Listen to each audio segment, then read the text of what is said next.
ત્યાં ઉતરવા પડે છે. એમ વાણી છે એ 52ની બનેલી છે. ઓમકારમાંથી છૂટેલા 52 અક્ષરો અને એની વાણી બનેલી છે.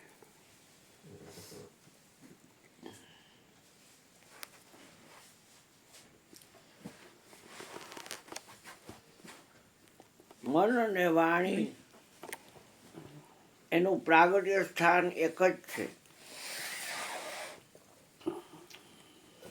52 પગથિયાની સીડી ચડવી ન હોય, ઉતરવી ન હોય તો બોલી રહ્યો છે એનાથી પ્રીત કરજો.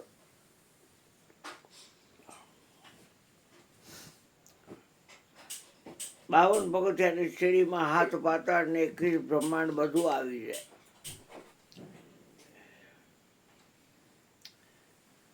શિવલોક દેખાય છે પણ અક્ષર દેખાતો નથી. બ્રહ્મલોક દેખાય છે પણ અક્ષર દેખાતો નથી.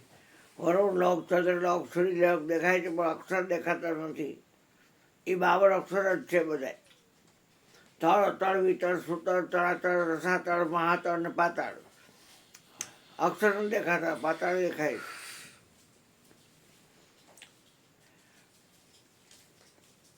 52ની બહાર રમવું હોય, પરમાત્માની હાથે જે રમવું હોય,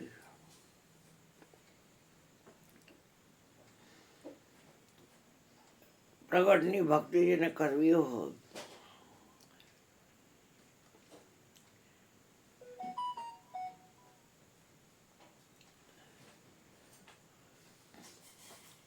ઓમકારમાંથી છૂટેલા છે. અ, ઉ અને મ અને અર્ધ ચંદ્ર અને પછી સોન. સદગુરુ સરકાર સૂન ઉપર બિરાજમાન છે.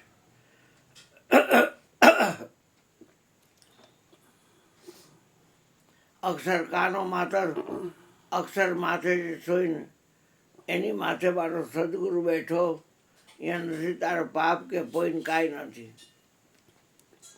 હવે આવી જગ્યા મળ્યા પછી ચડવા ઉતરવાનું. શ્વાસ આવે છે ને જાય છે, આવે છે ને જાય છે, ચડે છે ને. માળા ઉપર ચડે ને નીચે ઉતરે. માળા ઉપર ચડે નીચે ઉતરે. જપો કાય અજપાના રે જાપ, નિરંજન માળા મેં પહેરી. માળા પહેરીને ગુરુ ચરણે હું ગઈ તી રે. મારા ગુરુજીએ મસ્તક ઉપર ધર્યો હાથ, નિરંજન માળા મેં પહેરી.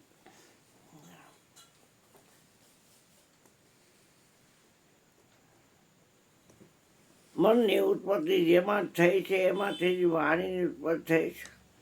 વાણીના દેવ અગ્નિ છે, મનના દેવ ચંદ્રમા છે, એ સોમ છે. જગત આખું અગ્નિ સોમમય છે, એક યોની છે.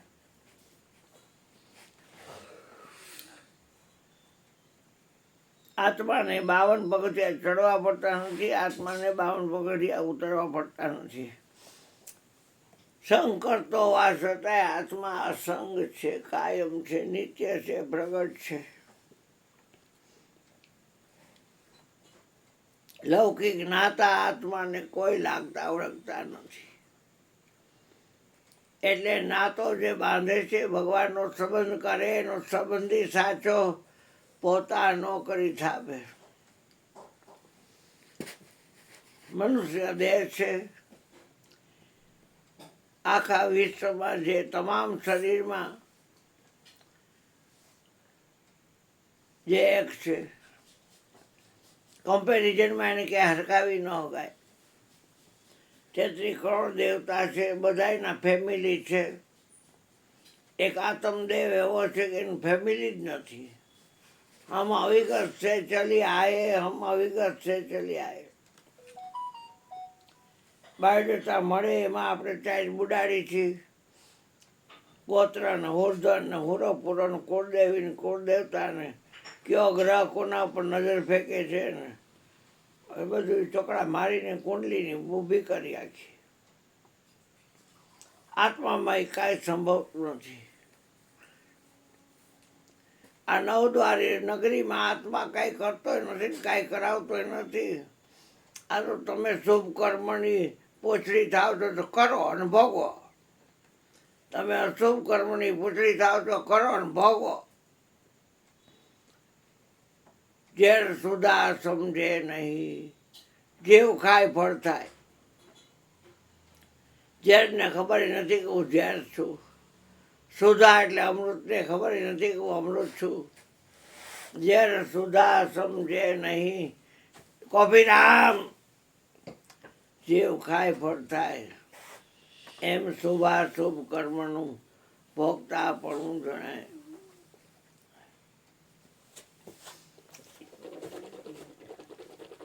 આપણને ખબર છે કે જે યોનિમાંથી દીકરો નીકળો એ યોનિમાંથી દીકરી નીકળી તો એ બે ભાઈ બહેન કહેવાય. જે યોનિમાંથી અગ્નિ કહેતા સોમ, અગ્નિ કહેતા વાણી, 33 કરોડ દેવતાનું મુખ છે. ઉષ્ણતાનો ગુણ છે, બારીને ભસ્મીભૂત કરી દે. જે યોનિમાંથી અગ્નિ નીકળો, યજ્ઞકુંડમાંથી ધૃષ્ટધમ અને દ્રૌપદી ભાઈ બહેન પ્રગટ થયા.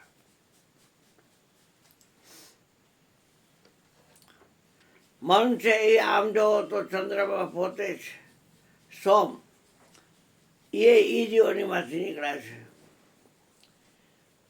પણ એની અંદર ગુણ છે શીતળતાનો, પ્રકાશનો. તમે આ ક્રિયા કરો છો જગતની આખી, એટલે તમારો પ્રકાશ સ્થિર થતો નથી. તમને એમ છે કે મારે ડંકો વગાડવો છે. ડંકો કાંઈ ન ઘંટડી ન વાગે. નાની નાની ઘંટડી હોય ને એનો વાગે. ડંકો વગાડો છો, ડંકો ધોડ કાંઈ કરો છો ત્યાં ડંકો તમારો બોધીનો થઈ જાય છે. બોધીનો થઈ જાય, બોધીનો. લાલ ચૂડે વારી, ચાર ચૂડે વારી કરી ઘંટ વગાડે, શંખ વગાડે. એલા વગાડો છો પછી વાગે છે. એવા અજિંદ્ર શું વગાડો છો મળી ગયા. અખંડ રણકાર વહીરા કરબીન વાજા વાગે, ધ્યાન ધરી સોતા ધરી જીવન સાંભળો તો ધૂળ ગગનમાં ગાજે. હે જીવન, જીવને યાદ રાખી. જ્યાંથી વાગે અનંત તું રાહ, જીલમી જોતું જળહરે. આવડા ખોખો ધીમે બોલે ને ફાસ બોલે, રોવા મળે દાંત કાઢવા મળે, કંઈક ખેલ કરે. પણ એ ભૂલી નથી શકતો. એને જ ખબર છે કે હું આ ખેલ કરું છું. એ બોલે તો તરત સાક્ષાત્કાર છે, પણ એ છે ને ભૂલે. એને મેદાન મારવું છે બધાને દિલ જીતીને, કાંઈ હસવાનું આવે.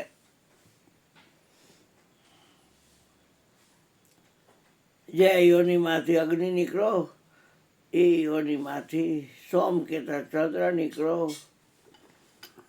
ઉપરથી જોવો ને, કોક વાર તમારે પ્લેનમાં જવાનું થાય ને જોજો, એટલે યોનિ આકાર દેખાશે તમને. જગત એક યોનિ છે. યોનિને જોઈને શું કરવું છે? કેટલાય જાય છે કામાક્ષીમાના દર્શને, અને આ પીરિયડમાં માતાજી આવે છે. દરવાજા તેની બંધ હોય અને પછી દરવાજા ખુલે એટલે જાય અંદર.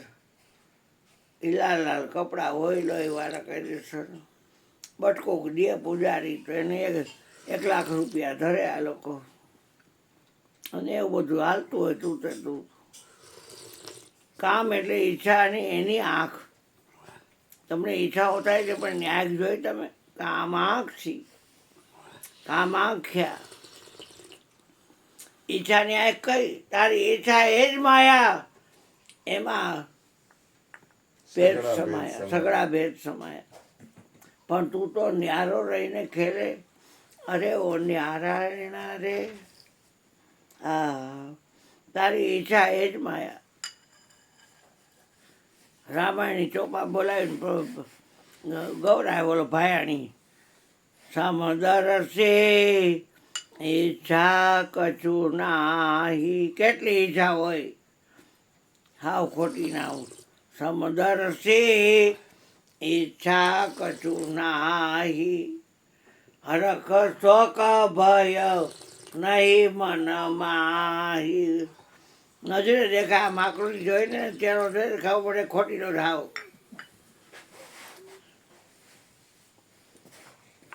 તારી ઈચ્છા એ જ માયા. વિષ્ણુને એ રીતે માયા વ્યાપક તત્વોની શક્તિ બની એટલે બધાને દા કાઢે. વિષ્ણુને એ રીતે માયા ઈચ્છા રૂપે અબડા. અબડાને વસાપ થયા પછી સૌ વાતે થઈ સબડા. હું એમ કહું ને આ હોપારી તમને આપું છું, બીજો એમ કે હું તમને આ લગડી હોનાની આપું છું, તો એ ઓલો કહે છે હોપારી નથી જોઈ લે હોને લગડી આવો. ઈચ્છા રૂપે અબડા. અબડાને વસાપ થયા હજી સૌ વાતેથી સબડા. બધી વાતો સબડા થઈ ગઈ. ભલે ગોધીઓ બોલે પણ માનવું તો પડે જ ઘરવાળાનું. કારણ કે સૌ વાતો સબડા જ. હા, માનવું તો પડે જ એનું. હા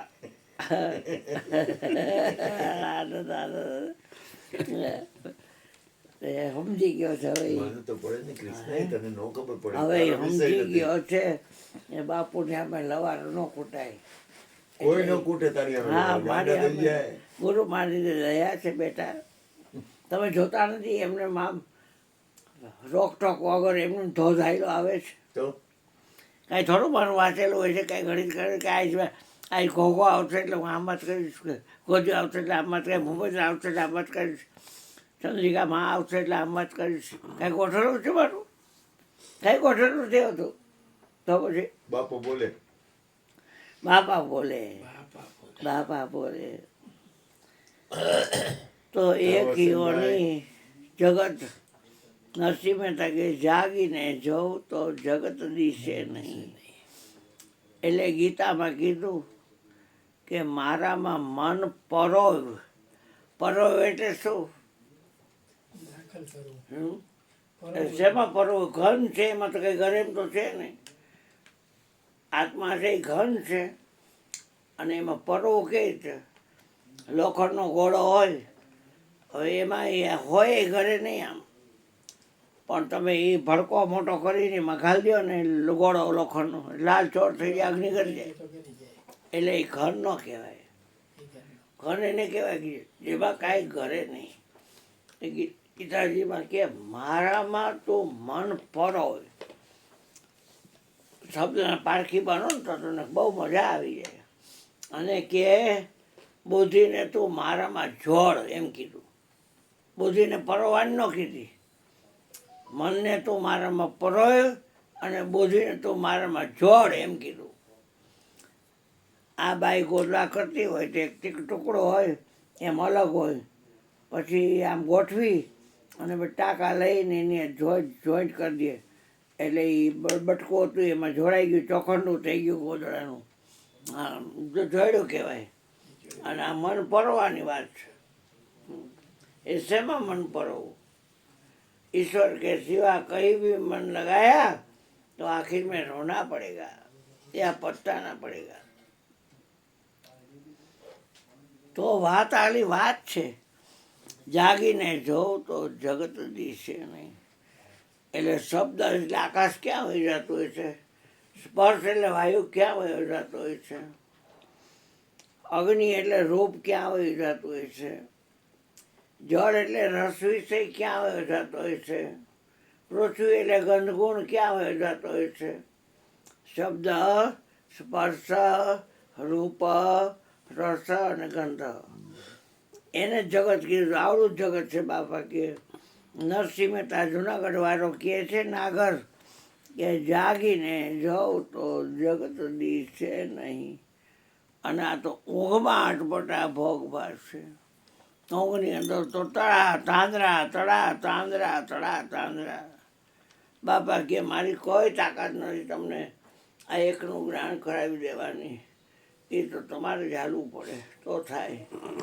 અને તમે 2 કરીને 200 કરો એમાં હું કરું કે મેં તો જ્ઞાન એકનું જ આપ્યું છે. માથામાં બાળ કેટલા મને કે મેં બાપા મેં ગયડા નથી, તો મને પૂછો મેં કેટલા તો એક. આ વિશ્વમાં માણસ કેટલા? મેં બાપા કેમ ગણ્યા હોય, જો દેશમાં કેટલા હોય મને પૂછો, મને કે એક. ઓહો, મને તારા શરીરમાં રૂવાડા કેટલા? મેં બાપા ગણ્યા નથી, આટલામાં તો કેટલા બધા હોય છે, કેમ ગણાય? મને કે મને પૂછો તો કે એક. આહા, અખિલ બ્રહ્માંડમાં શ્રી હરિ એક તું, જુજુએ રૂપે અનંત ભાર છે. શ્વાસ કેટલા લેતા કદીમાં? મેં 21 તો ગણ્યા તે, એ તો શાસ્ત્ર કહે છે. મને પૂછ, મેં કેટલા એક. તે ગુણ ટાળે ખોજો જેને આપ, એક બ્રહ્મ સગળે ભારી. એક બ્રહ્મ સગળે ભાઈ. જગત દેખાય નહીં તો કોને યાદ કરો તમે? આના જગત દેખાય નહીં તો તમે કોને યાદ કરો? હા, એ ગાંડો થઈ જાય. મધુ ક્યાં ગઈ ને, આ સચિન ક્યાં ગયો ને, દીપ ક્યાં ગયો ને, નિશા ક્યાં ગઈ ને, ઓલી બીજી મોટી રૂપારી છે એ ક્યાં ગઈ, નીલ ક્યાં ગયો, જાનબાઈ ક્યાં ગઈ ને, ઓમ ક્યાં ગયો ને, સાચી ક્યાં ગઈ ને. એ જ્યાં ગયા હોય અહીંયા પણ જગત દેખાય નહીં તો શું કરો? તમારું શરીર તમને દેખાય નહીં તો, અને જ્યાં તમને મેં કહે તમારું શરીર છે, તો શરીર જાડું થાય તો તમને એમ કેમ લાગે હું જાડો થઈ ગયો? ફાર નીકળી જાય એટલે એમ કેમ લાગે ફાર નીકળી? હે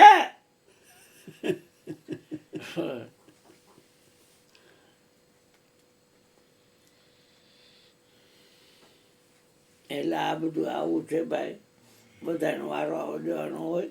આ મૂલો યાદ રાખજો, એ આત્મા એક યોની છે અને એ એનાથી જુદો છે એવો દી છે. દાદા એવું એટલે કેવાનું મગજમાં